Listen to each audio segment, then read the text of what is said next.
Yeah, hello, delighted standing in front of you. I'm Atikur Rahman from Adoni Karnool district, known for my communication skills, reading abilities, writing abilities, and my research abilities. I have completed my MBA in the stream of finance and marketing in 2019.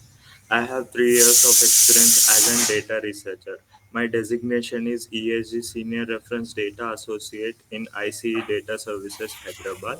My roles and responsibilities include build outs and maintenance of the companies listed in NYSE using Matulu. ESG frameworks, regular data quality checks on the profile, regular meeting with the clients on different client queries and client challenges, regular interactions with the team members on increasing the ESG metrics and increasing the ESG metrics and enhancement of the tool, reg- preparing SOPs and PowerPoint presentations and presenting it to the team on different policies and policy changes. I have recognized myself as an best data quality check member in the team. I have recognized for my leadership skills in the team, mentoring many data associates. I have recognized for my decision making skills in the team, representing the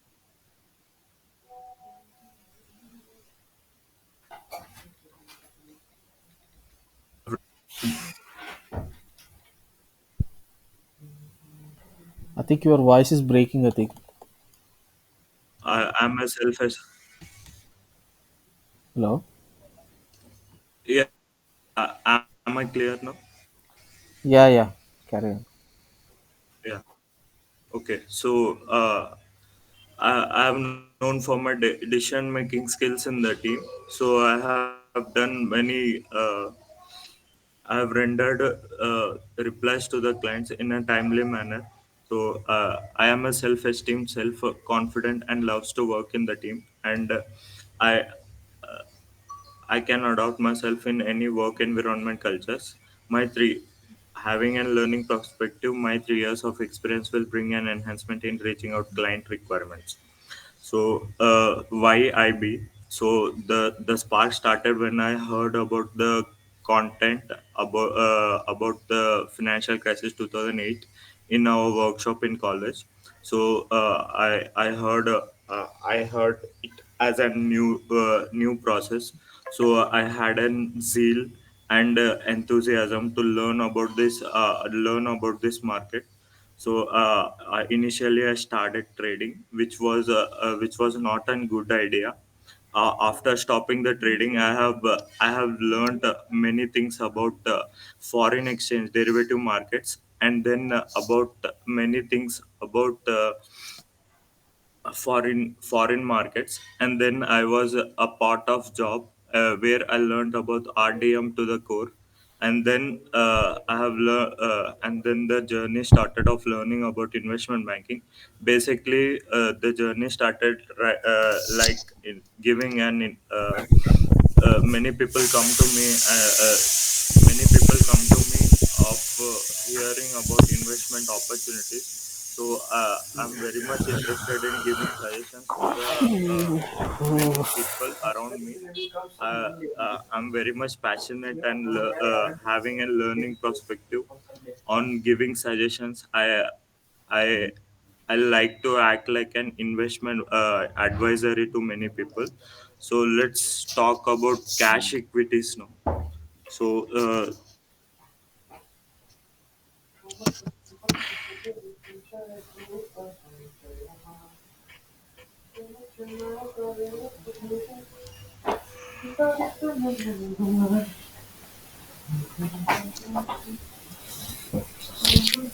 hello, Yeah, yeah. hello, Yeah, Atik.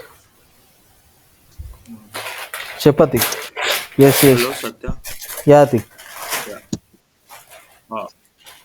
Uh, so Satya, so what are equities? Equity shares are the real owners of the companies. So advantages of equities are they carry out voting rights and earn dividends on their investment. Equity remains permanent with the company and is returned only when the company is owned out. Equity does not create an obligation on the part of the company. to distribute dividends. Long-term equity perform better than the other traditional investment asset classes. So disadvantages of equities are equity shareholders will get the last preference in getting the investment banks while winding up the company. So huge volatility in their prices and not guaranteed with return. So types of equities. So in types of equities we learn about authorized capital. So what is authorized capital? So authorized capital is it is a maximum amount of capital that a company can issue. It can increase it from time to time. For that we need to comply with some formalities and So also is have to it pay how you some going to go after fees office? to the legal bodies. So what is issued capital? So issued capital is nothing but a part of authorized capital that the company offers to the investors. So then subscribed capital, it is a part of issued capital that an investor accepts and agreed Mm. upon. So paid up capital, it is a part of the subscribed capital that the investor pays. Normally, all companies accept complete money in one shot, and therefore issued, subscribed, and paid up because one and the same. So conceptually, paid up capital is the amount of money that a company actually invests in the business. So there are again there are various types of various prices in equity shares. So first one is face value. So face value is the value of share where we record in the books of accounts. So issue price, this price is the price where a company actually offers to the investors. Normally the issue price and the face value of the share are the same in the case of new companies. So then comes discount value, share premium. So share at discount when issuers of shares is at a price higher than the face value. We shall call this excess amount to be premium. Next slide. Uh, Hello, Satya. Yeah, yeah, yeah, Atik. Yes, Atik. So we will be talking about preference shares. So preference shares provide the shareholders with the specific rights to claim dividends during the company lifetime, and also with the option to prepayment of capital in case of winding up of the company. So preference shares are considered a hybrid security options, and it represents the characteristics of both debts and equity investments. So preference shares get fixed dividends like debentures, get fixed interest payments, and get the preference of getting payment compared with the equity shares. So advantages of preference shares are EPS, earning per share value will not get diluted with the issue of preference shares. Gets a fixed dividends higher than the payment made to debentures. So coming to the disadvantages, they don't carry any no voting rights, and no tax deductions expenditures. So expenditure. So why are these preference shares issued? So there are three main reasons why these preference shares are issued. One, uh, debt and equity ratio to be controlled, and retain voting rights. So next important point is voting rights. So preference shares are not given an voting right for any of that 10% company decisions. So avoid shares of profit. When a equity share of a company are purchased, there is no cap on the dividend income that you earn. If the company performs exceptionally well, then the investors earn more dividend, but that is not the case with preference shareholders. If the dividend rate for preference shares is fixed 10%, then the preference shareholders will definitely get an 10% dividend irrespective of whatever profit the company earns. So there are many types of preference shares. So one is convertible preference shares. So what happens in convertible preference share is the shares that can be converted into equity shares These are known as convertible preference shares. So then comes redeemable preference shares. So redeemable preference shares are those shares that can be repurchased or redeemed by the issuing company at a fixed rate and date. So then comes participative preference shares. So in this participative preference shares, the shares are held by shareholder demand a part in the company's surplus profit at the time of company's liquidity after the dividend has been paid to other shareholders. So then comes cumulative preferences. So in cumulative preferences are those type of shares that give shareholders the right to enjoy cumulative dividends paid out by the companies even if they are not making any profits. So coming to the next slide,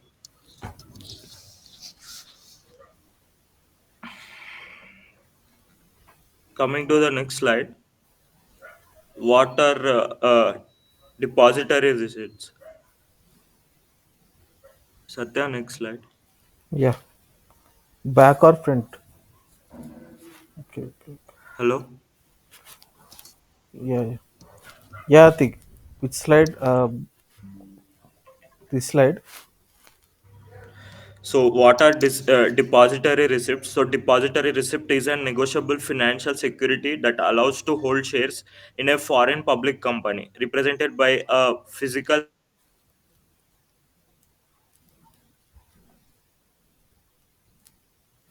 So, these are Hello, the Atik. examples of the depository receipts. So, what really happens in ADR? So, ADR is an receipt. Uh, so, Indian company who wants to represent its foreign subsidiary in a foreign country. So, Hello, here Atik. the bank. Hello.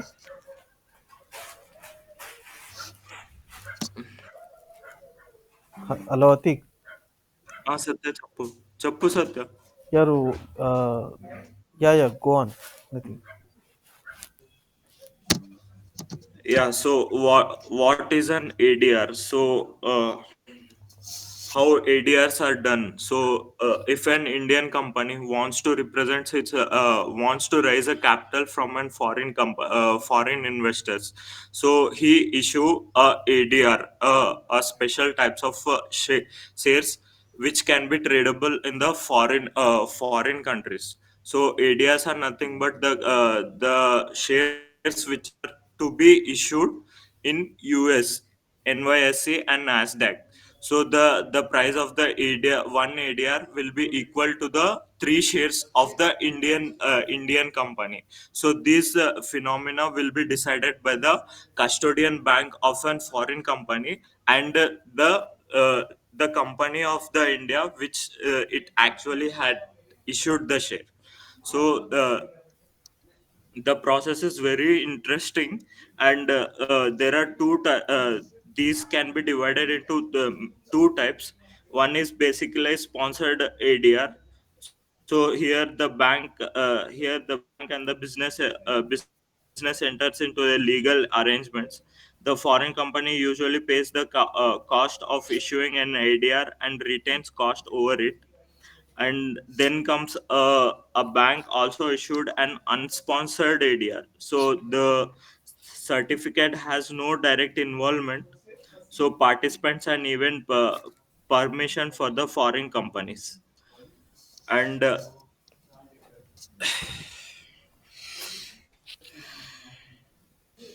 talking about GDS, so the examples of ADRs are HDFC, Dr. Reddy's, ICICI Bank. So these are some of the Indian companies who raise their capital, who wants to raise their capital from the foreign companies.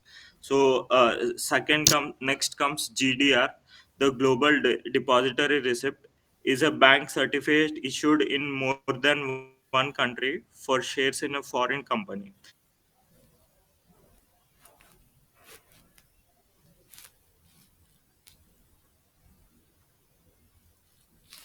certificate issued by the Global Depository Receipt is a bank certificate issued in more than one country for shares in a foreign company. Yeah. Carry on. So, what is a GDR?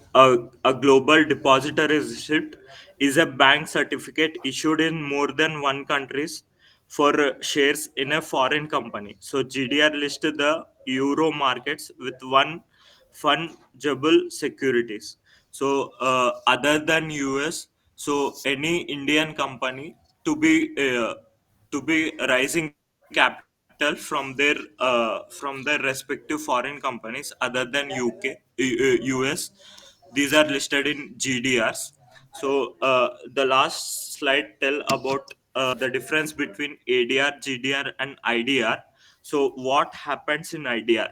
So any foreign company who is interested investing in Indian companies who wants to raise their company's profits through India. So the foreign companies invest in IDRs. So the process here is and foreign company contacts with the India's first contacts with their custodian banks, and those companies custodian banks then transfer their call to the Indian banks. So from their banks the ideas process are done. So the main difference between three depository receipts are, so ADRs are issued only in UK. So the examples of UK stock markets are NYSE and Nasdaq. So GDRs are issued other than US. So there can be Luxembourg Stock Exchange, London Stock Exchange, US Stock Exchange, and EDRs are those depository receipts where a foreign company, in order to raise the capital, comes in India and expose their shares in order to raise a capital. So I have completed my presentation. You can go for any doubts. Okay.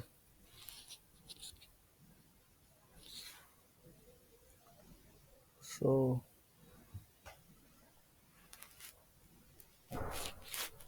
so that's all, Atik. Your presentation is very nice.